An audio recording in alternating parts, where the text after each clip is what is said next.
In this lesson, we're going to be going over the selection tools in Photoshop. I'm going to be using this photo called Profile Pic, so if you want to follow along, just go ahead and open that up in Photoshop. I'm going to zoom in just about 25% for me on my computer right now. 22%. Perfect. So in Photoshop, you have a few different selection tools, and those come right beneath our Move tool. Over here on the left, we have our marquee tool. We've used that to create a vignette, the elliptical one. You also have the rectangle marquee tool. We have this lasso tool, and under there, you have the polygonal and magnetic lasso tool. And then we have the quick selection tool and the magic wand tool. I'm going to walk through all three of these and show you what they do. So the rectangular and all the marquee tools, basically it's a selection where with the rectangle, I can just click and drag. It's a square or a rectangle. If you hit the shift key while you're dragging out, it's a perfect square. And when you have a selection, one of the things you can do is copy and paste. So with this background selected, I can press Command C on my keyboard, Control C if you're on a PC, and then Command V to paste, Control V if you're on a PC.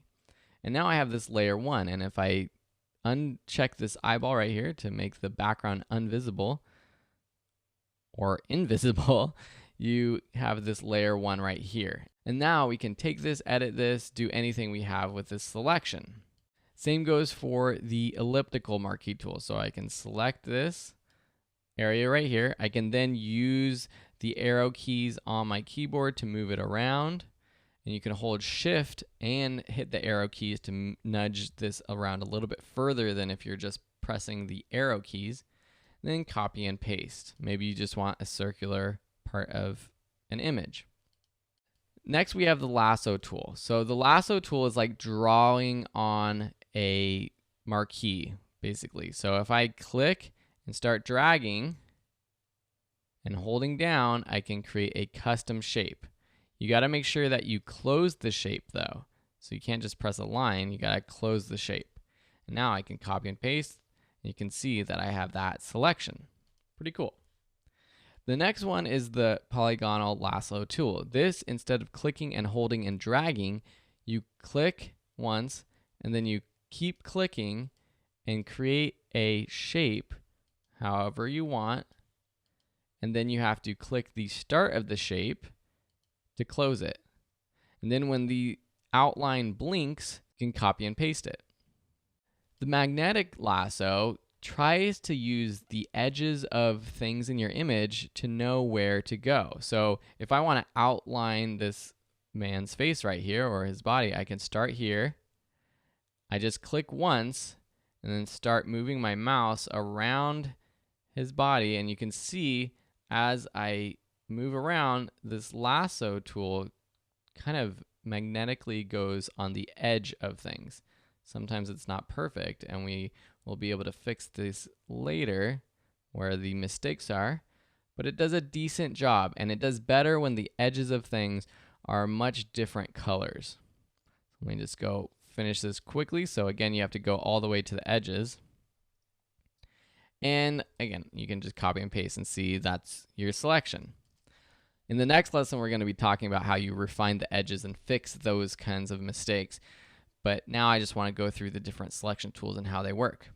The quick selection tool is a very cool tool, and the one that I actually use the most when I'm trying to make a selection of an object in a photo. So with the quick selection tool, you can change the size of the brush.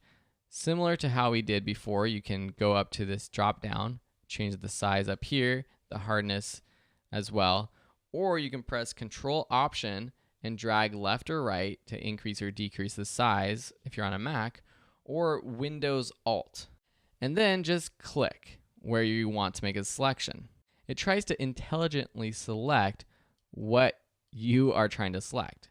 So say I want to select this hat. I'm just going to go around, use the Smart tool, and start clicking in areas where the hat is. So you can see me kind of making the brush bigger and smaller depending on where I want it to go. And that's pretty much the whole hat. Now I can copy and paste. So now I just have his hat. Very cool. Again, we're going to fix the edges in the next lesson. The last one is the magic wand. And what this does is it tries to select all of a similar color. So if I select this blue over here, it's going to try to select all of the blue in his sweater. The problem is that there's so many shades of blue. This blue is very detailed. It doesn't work too well. We could change the tolerance. If we go down to 0 and select this, then it's super hard to select a lot of colors because it's literally just picking that pixel that you clicked on and it's trying to find other colors near it that are that exact color. If I go all the way to 100 though and click this, it selects a lot more. You see that it gets the shadows, the hair, the blues, so it's not just getting those blues. So you might have to play around with the tolerance, going somewhere in the middle or so.